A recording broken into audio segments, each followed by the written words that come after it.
এটা কথা মনত পৰিল যেতিয়া পঞ্চায়ত নিৰ্বাচন হ'ব একাদশমান শ্ৰেণীৰ 3খন পৰীক্ষাৰ যি প্ৰশ্ন কাকত ফাদিল হৈছিল তাৰো আমি পৰীক্ষা পাতিব লাগিব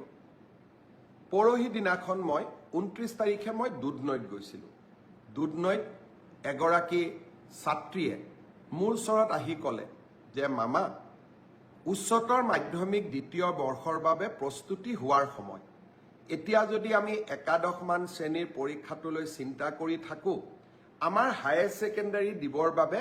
আমি মাত্ৰ 8 মাহ মানেহে পাম এই পৰীক্ষাটো নপতাকৈ থাকিব এই বছৰ নোৱাৰি নেকি মই ভাবো যে আমি সেবাই এই দিশটো বিবেচনা কৰিব লাগে যিয়ে নহওক কিয় দুখন বা তিনিখন প্ৰশ্ন কাকত বাকি ৰৈ গৈছে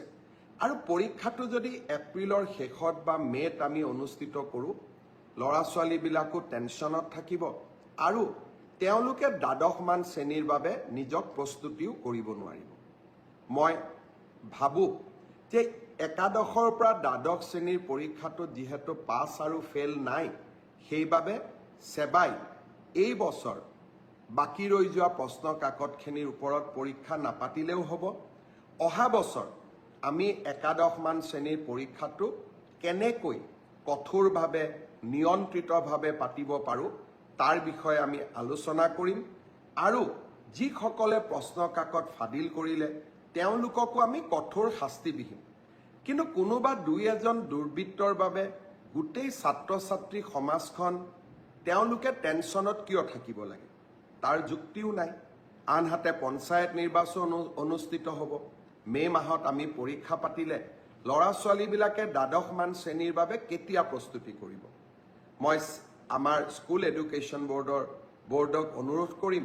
শিক্ষা বিভাগক অনুৰোধ কৰিম বিষয়টো যাতে আকৌ এবাৰ বিবেচনা কৰে ছাত্ৰ ছাত্ৰীসকলক টেনশ্যনৰ পৰা আমি যাতে মুক্ত কৰি দিওঁ মই যেতিয়া এনেকৈ সভা সমিতিত যাওঁ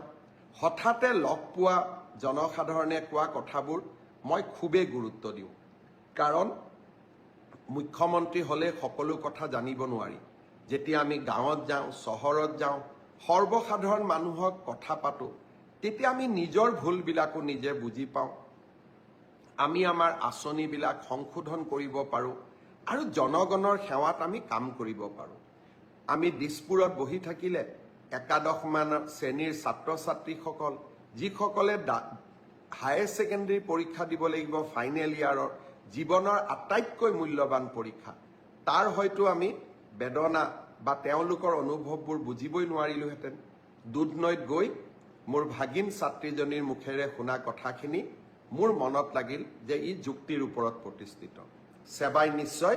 এই দিশত বিচাৰ বিবেচনা কৰিব আৰু ছাত্ৰীসকলক প্ৰস্তুত হ'বলৈ সময় আৰু সুবিধা উলিয়াই দিব